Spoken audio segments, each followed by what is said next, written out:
En visite à l'ISRA de Saint-Louis, Son Excellence M. Philippe Lalliot, ambassadeur de la France au Sénégal, a magnifié les relations avec le Centre de recherche agricole avant de parler des objectifs de sa visite. En fait, ça fait longtemps que j'entends parler du centre de recherche agricole et du jardin de Sort.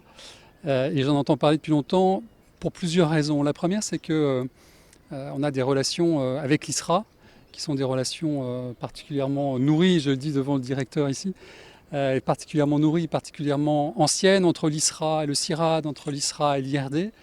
Et c'est vrai entre la France et le Sénégal, mais particulièrement avec les centres de la direction générale à Dakar. Et j'avais depuis longtemps entendu parler de ce jardin, de centre de recherche agricole ici à Saint-Louis. Ça, c'est la première raison. La deuxième raison pour laquelle je suis venu, c'est qu'on est vraiment au cœur de ce que sont les préoccupations contemporaines, les défis auxquels on est collectivement confrontés et les priorités de la coopération entre le Sénégal et la France. Des discussions qui ont tourné autour des changements climatiques et de la sécurité alimentaire ont séduit les représentants de l'exécutif français au Sénégal. Tout le sujet de la souveraineté alimentaire, de la sécurité alimentaire, c'est tout ce qui concerne la lutte contre le changement climatique, tout ce qui concerne aussi la préservation de la biodiversité. Tous ces sujets dont on entend beaucoup parler. Il y a eu une COP biodiversité en Chine récemment, il y a eu un congrès de l'UICN à Marseille aussi récemment. On va vers la COP de Glasgow sur les questions de lutte contre le changement climatique là, dans quelques jours. Donc on est vraiment au cœur de ce que sont les priorités. Construit sur un site de 25 hectares, l'ISRA de Saint-Louis constitue un lieu séducteur pour M. Lalliot qui magnifie la coopération franco-sénégalaise. On en entend parler toujours de manière un peu théorique, de manière un peu désincarnée.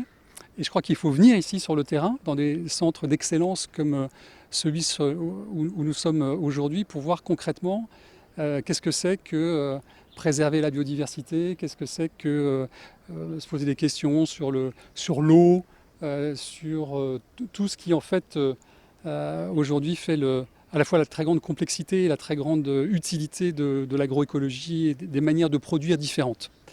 Ça, c'est la deuxième raison. Et puis, il y a une troisième raison, c'est être ici, à Saint-Louis, dans ce jardin. Vous en avez certainement tourné des images. C'est assez surprenant, hein. On est au cœur de la ville, dans plusieurs hectares de verdure, qui sont des plantations. Alors, on en a fait un tour très très rapide. Je pense qu'il faudrait y passer beaucoup plus de temps avec vous, monsieur le directeur, pour bien en mesurer toute la richesse. Mais des manguiers, des agrumes, beaucoup de plantations. Et c'est un élément essentiel de préservation de la biodiversité. C'est un poumon vert pour la ville. Et donc c'est un endroit assez exceptionnel, assez remarquable. Je disais au directeur que je réfléchissais en même temps qu'on déambulait. J'ai pas en tête de lieux similaires dans d'autres grandes villes, du monde. Il y a à Paris des lieux comme ça où on fait de la recherche agronomique. Mais de cette taille-là, de cette ampleur-là, j'en connais pas. Ils existent peut-être, mais en tous les cas, je les connais pas. Voilà, c'était les raisons pour lesquelles j'avais voulu venir ici. Et tout ça participe, il faut le rappeler aussi, est à l'image de la coopération entre nos deux pays. Des liens historiques entre les chercheurs français et de l'ISRA a également été magnifié par l'ordre du jour. Il y a des liens historiques et des échanges de chercheurs, dans les deux sens d'ailleurs, hein.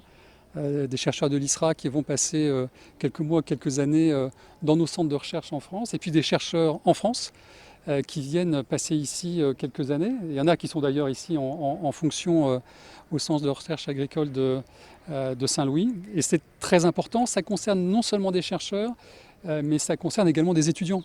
Alors souvent qui viennent sur des périodes plus courtes, qui sont plus que des stagiaires, hein, mais quelques mois, pour finir une thèse, donc des doctorants, des post-docs.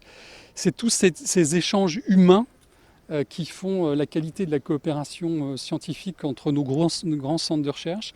C'est en plus vraiment ce qu'on veut faire pour les années à venir, c'est-à-dire des échanges, et ça marche dans les deux sens parce qu'on s'enrichit des deux côtés, de part et d'autre, au Sénégal et en France.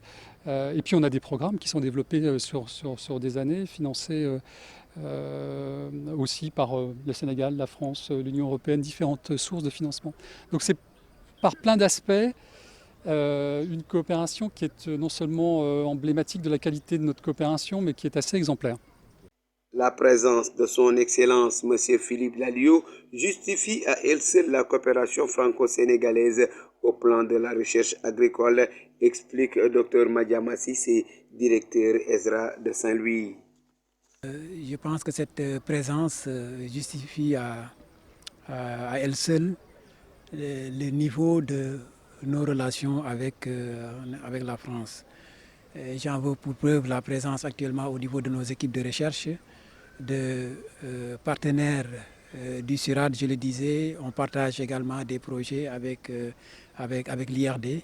Donc sur le plan scientifique, je peux témoigner que, en tout cas, la coopération entre le Sénégal et la France, n'est-ce pas, et à son compte. En tout cas, nous le vivons, nous, au niveau de l'ISRA de Saint-Louis. Maintenant, à travers cette visite, est-ce que le choix porté au jardin d'essai, parce que je l'ai expliqué tout à l'heure dans la salle, qu'en termes d'activité, nous en avons beaucoup allant de la riziculture que nous avons pu visiter à travers la sélection variétale, entre autres activités, parce que vous n'êtes pas sans savoir que l'ISRA est dans plusieurs domaines de recherche, les productions végétales, animales, les productions halieutiques, la socio-économie rurale, etc. Et à travers cette présence, ce que représente en tout cas le jardin d'essai de Sor en termes de diversité biologique.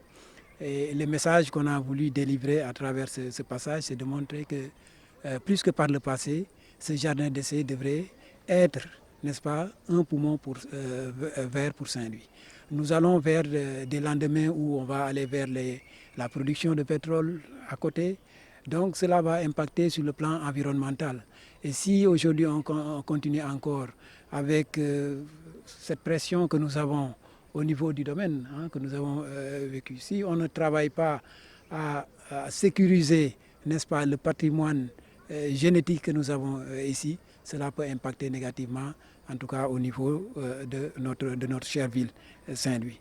Donc c'est en cela que, en tout cas, nous travaillons avec nos différents partenaires pour que, en tout cas, profiter déjà de l'existant, parce que nous avons déjà des projets qui travaillent dans ce cadre-là. Parce que quand vous parlez de projet santé territoire qui vient juste d'être lancé, ça veut dire que ce domaine de la santé, au niveau des espèces végétales, au niveau humain, environnemental, etc., est pris en charge au niveau de ce projet-là, qu'on vient juste de démarrer.